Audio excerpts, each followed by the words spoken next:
Waves media తెలుగుకు స్వాగతం. గుంటూరులో మీడియాతో మాట్లాడిన మాజీ మంత్రి అంబటి రాంబాబు అధికార టీడీపీపై తీవ్ర విమర్శలు చేశారు.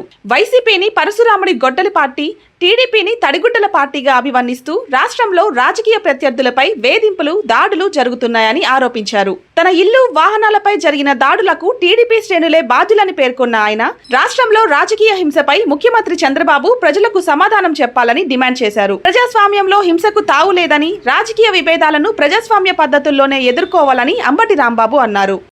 మేము గొడవల పార్టీ, పరశురాముడు గొడవలని చెప్పాము ఆయన చెబుతుంటే, మాది గొడవల పార్టీ, ఆయన తడిగొడల పార్టీ.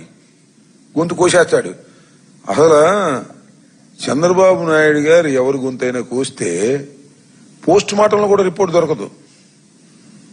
డాక్టర్లు ఎంత వెదికి పోస్ట్ మార్టం చేసినా అంత బ్రహ్మాండంగా తడిగుడ్డలతో గొంతులు కోసేటటువంటి స్వభావం కలిగినటువంటి నారా చంద్రబాబు నాయుడు గారు మాది గొడవల పార్టీ, మాది రౌడీల పార్టీ.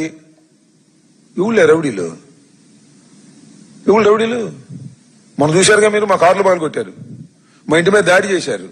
ఎక్కడ పెడితే అక్కడ పోలీస్ స్టేషన్ మీద దాడి చేస్తున్నారు. ఇప్పుడు ముద్దాయిని వదిలించండి, మాకు అప్పచెప్పండి ముద్దాయిని, ఆ సంగతి తెలుస్తా ఉంటున్నారు. ఎవరు రౌడీ పార్టీ? ఎవరు రౌడీ పార్టీ అని అడుగుతా ఉన్నా చంద్రబాబు నాయుడు గారు. లాకప్లో చచ్చిపోతున్నారు, అదేమంటే రౌడీలు అంటారు వాళ్ళని. ఎవరిది గొడవల పార్టీ? ఎవరు దౌర్జన్యాల పార్టీ? మీది దౌర్జన్యాల పార్టీ, మీరు దౌర్జన్యకారులు. కాకపోతే మెత్తగా ఉపన్యాసాలు చెప్పేటటువంటి కార్యక్రమంలో నిమగ్నమై ఉన్నారు తప్ప మీ అంత దుర్మార్గమైనటువంటి రాజకీయాలు, మీ అంత దారుణమైన హత్యలు చేసే రాజకీయాలు చెప్పాలంటే బోలెను ఉన్నాయి.